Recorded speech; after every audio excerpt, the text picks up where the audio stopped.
Este contenido es una producción de Morgat Foundation. Suscríbete, síguenos y encuéntranos en todas nuestras redes sociales. Gracias por ese coro y por esos himnos tan bellos. Mis queridos hermanos y hermanas, esta tarde deseo compartir algunos consejos en cuanto a decisiones y elecciones. Cuando era abogado reciente y residía en la región de la Bahía de San Francisco, nuestra compañía hizo algunos trabajos legales para la compañía que producía los programas navideños de televisión.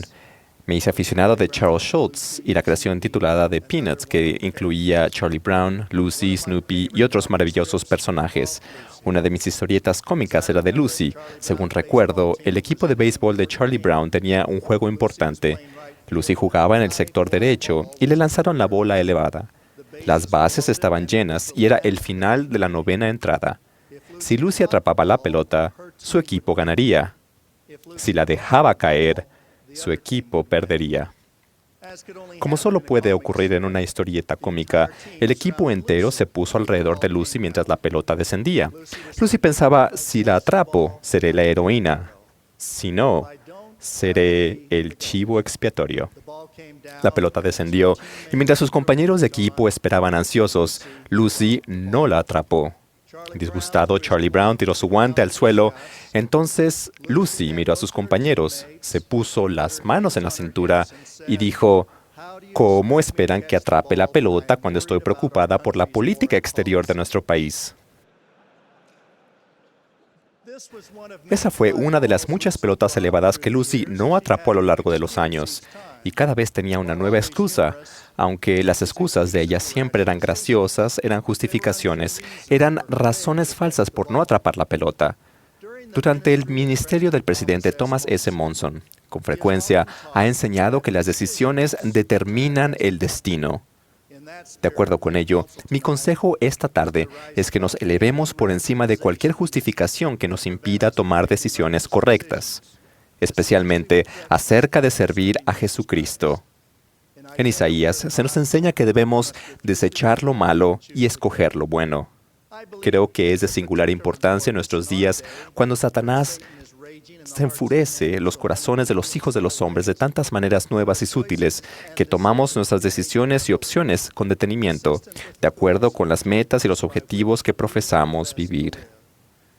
Necesitamos un cometido inequívoco a los mandamientos y estricta adherencia a los convenios sagrados. Cuando permitimos que las justificaciones nos impidan recibir las investiduras del templo, servir diligentemente en misiones y casarnos en el templo, son particularmente dañinas.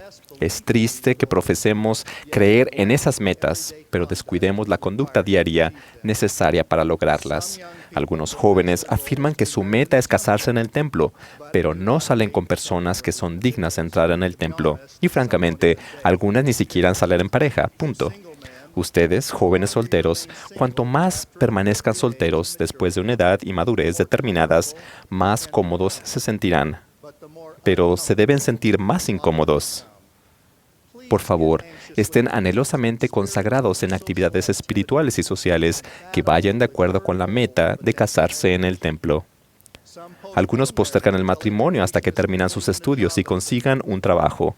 Ese modo de pensar tan aceptado en el mundo no demuestra fe, no se ajusta al consejo de los profetas modernos y no concuerda con la doctrina sensata. Hace poco me reuní con un excelente jovencito adolescente. Sus metas eran servir en una misión, obtener una educación académica, casarse en el templo y tener una familia feliz y fiel. Me sentí muy complacido con sus metas. Pero al seguir conversando, se hizo obvio que su conducta y las decisiones que estaba tomando no iban de acuerdo con sus metas. Pensé que sinceramente debía ir en una misión y estaba evitando transgresiones graves que le prohibieran servir en una misión. Pero su conducta cotidiana no lo estaba preparando para los desafíos físicos, emocionales, sociales, intelectuales y espirituales que afrontaría. No había aprendido a trabajar arduamente. No tomaba ni la escuela ni seminario con seriedad. Asistía a la iglesia, pero no había leído el libro de Mormón. Pasaba mucho tiempo en videojuegos y en redes sociales. Parecía pensar que simplemente presentarse para ir a la misión sería suficiente. Jóvenes, por favor, vuelvan a comprometerse a una conducta digna y a una seria preparación para ser emisarios de nuestro Señor y Salvador Jesucristo.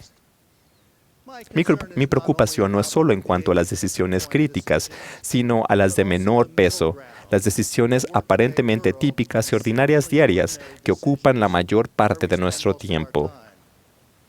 En esos aspectos tenemos que hacer hincapié en la moderación, el equilibrio y especialmente la sabiduría. Es importante elevarnos por encima de las justificaciones y tomar las mejores decisiones. Un ejemplo maravilloso de la necesidad de moderación, equilibrio y sabiduría es el uso del Internet, el cual se puede utilizar para llevar a cabo la obra misional, ayudar con responsabilidades del sacerdocio, encontrar queridos antepasados para las sagradas ordenanzas del templo y mucho más. El potencial para lo bueno es enorme. Sabemos también que el uso del Internet puede transmitir muchas cosas malas, incluyendo la pornografía, la crueldad digital y las charlas anónimas. Puede también perpetuar la insensatez, tal como el hermano Randall L. Reed enseñó de manera tan potente en la última conferencia general al hablar sobre el Internet. Con el Internet pueden lograr cosas magníficas en poco tiempo o quedar atrapados en un sinnúmero de trivialidades que desperdician su tiempo y disminuyen su potencial. Las distracciones están por todas partes, afectan no solo a los jóvenes, sino a todos nosotros. Vivimos en un mundo que literalmente está en conmoción. Estamos rodeados por representaciones obsesivas de lo que llaman actividades divertidas y vidas inmorales y disfuncionales. Esto es como si fuera algo normal, en una conducta normal. Hace poco, el elder David A. Bednar advirtió a los miembros de la iglesia que fuesen auténticos en el uso de los medios sociales. Arthur C. Brooke ha recalcado este punto. Él nos dijo que la observación de que cuando usamos las redes sociales tenemos la tendencia de recalcar los detalles felices de nuestra vida, pero no los tiempos difíciles en los estudios o en el trabajo. Representamos una vida incompleta o a veces de manera falsa o que nos engrandezca.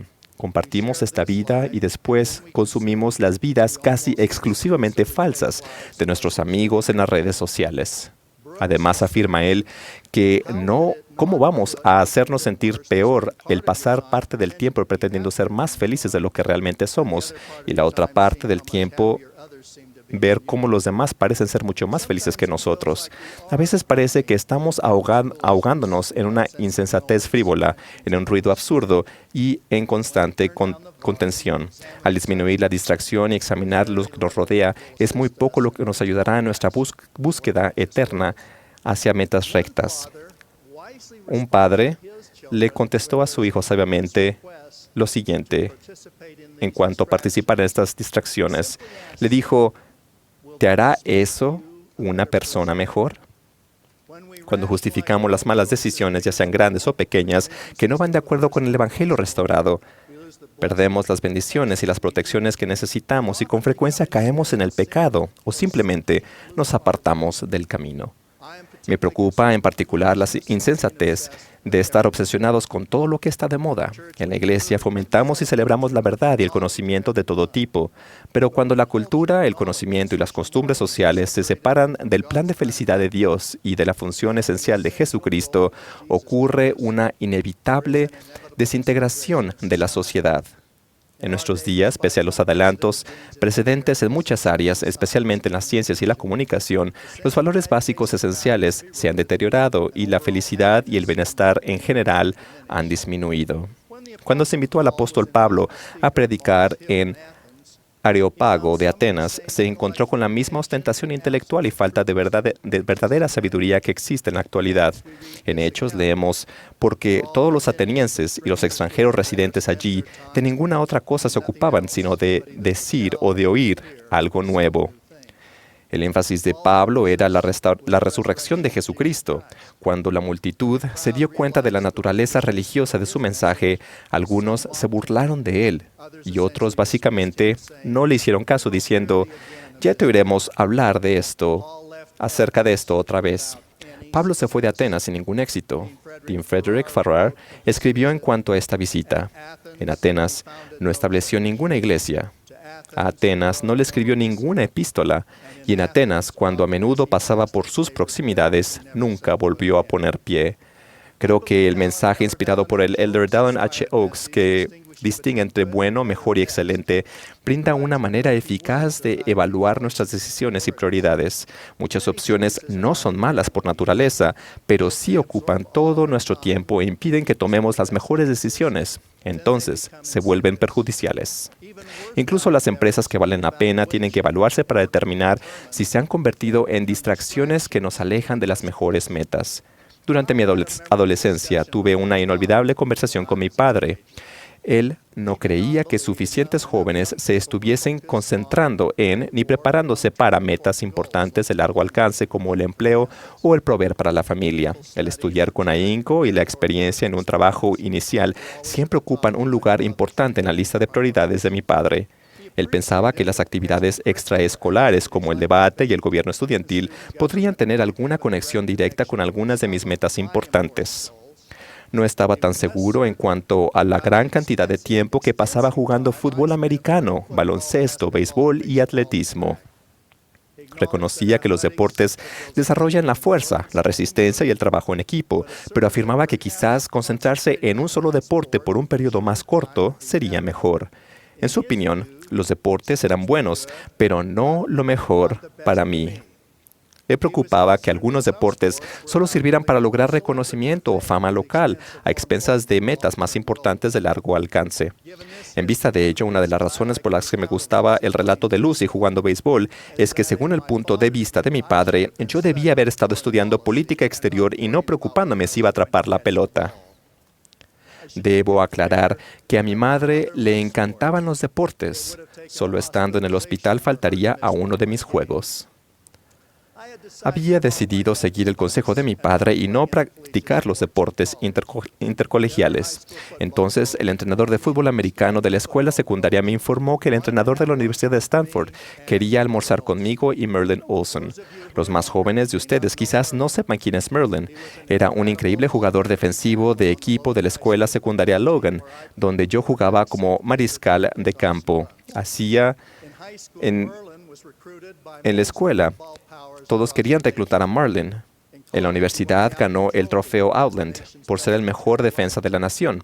Fue seleccionado en tercer lugar para integrar la Liga Nacional de Fútbol Americano, donde participó en 14 tazones preliminares consecutivos. Integró la Galería de la Fama de Fútbol en 1982. El almuerzo con el entrenador de Stanford fue en el restaurante Bluebird de Logan, Utah.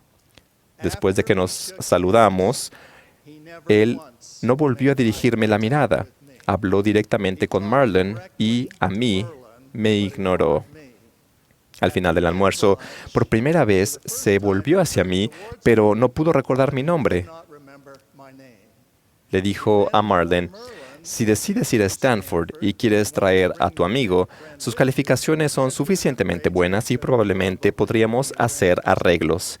Esa experiencia me confirmó que debía seguir el sabio consejo de mi padre.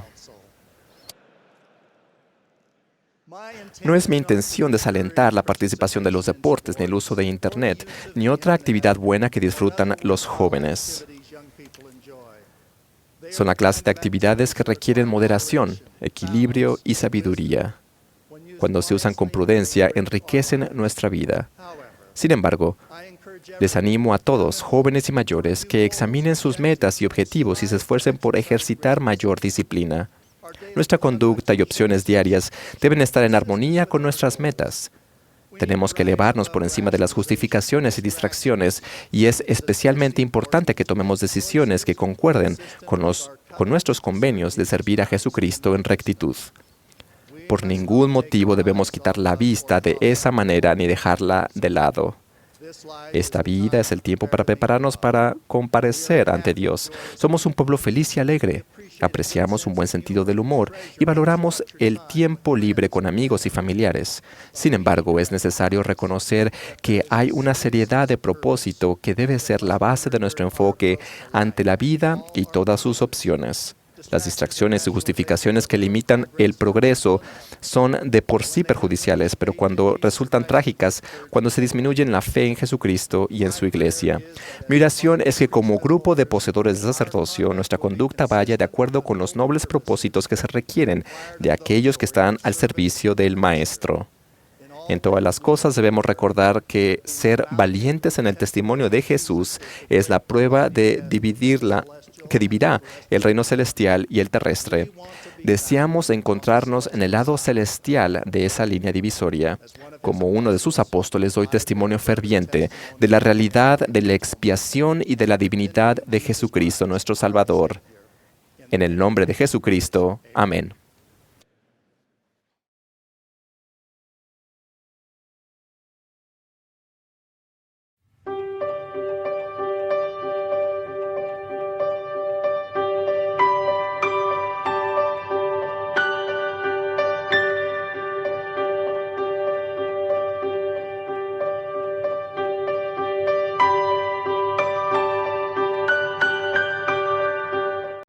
Este contenido es una producción de More God Foundation. Suscríbete, síguenos y encuéntranos en todas nuestras redes sociales.